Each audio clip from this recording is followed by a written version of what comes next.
Hello, everybody. Welcome into Bruins Now. Michaela Vernava here. The Bees are busy. No pun intended. They're in the midst of back-to-back games, plus had one on Monday, and they have one on Saturday. So it's pedal to the metal as the Bruins welcome the St. Louis Blues to TD Garden tonight after flagging back from Philly following their loss to the Flyers just last night. Bruce Cassidy had the guys in relatively early this morning, although they didn't skate, but he's hoping his scheduling strategy will prove to be a winning formula. We've done both, Mike. Some of it is simple as we got a lot of young guys and they get a meal here, to be honest with you. Instead of sitting around all day, sleeping till 11:30, eating then.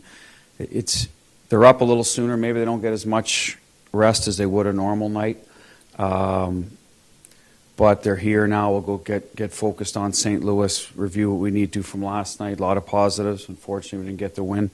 So the Bees will look to shake the Blues in more ways than one as they attempt to get back on track after losing 3 of their last 4 games. The team fell 4-3 to the Flyers after squandering an early lead. Part of the problem was special teams. The Bees struggled on the man advantage, going 0-for-3 on the power play in the third period. It's a big swing in the game. I think they get a little bit of momentum. They're feeling good about themselves after killing that off, and we got to take better advantage of it. Settle the puck down once we do get in the zone, because we did get in there.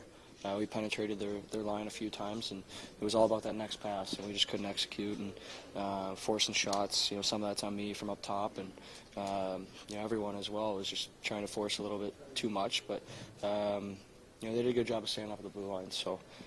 Give them credit for killing. I think we got a little bit frustrated away from what we do best. A bright spot in the loss was Peter Cehlarik, who was recalled from Providence on Tuesday and wasted no time making an impact. Skating on the left side of the second line with David Krejci and Jake DeBrusk, Cehlarik netted 2 goals on the night. Yeah, obviously it felt good, but I felt good how the line has been doing all night. Too bad we didn't get that win. Yeah, it's been good, everybody brings something to the line.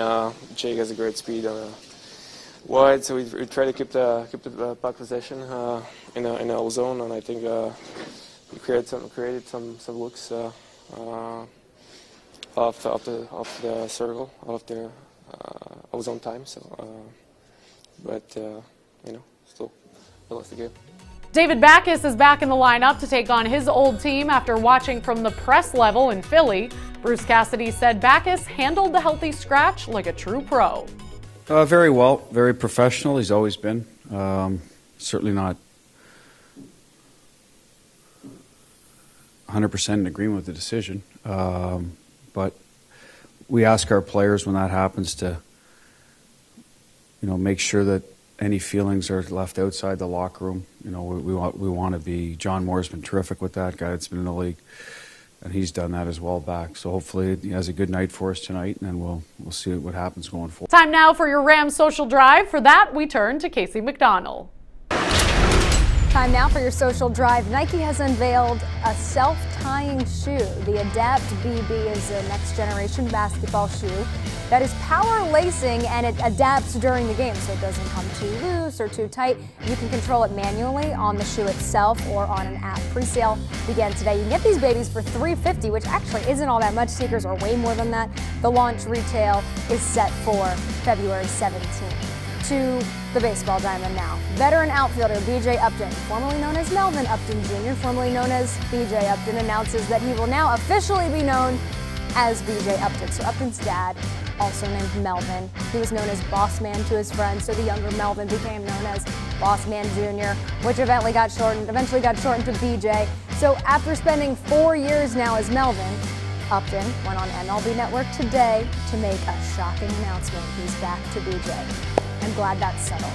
So here's something easier to explain. New Orleans Saints quarterback Drew Brees working toward a trip to this year's Super Bowl, but he's taking some time to celebrate his birthday. 40 years old today.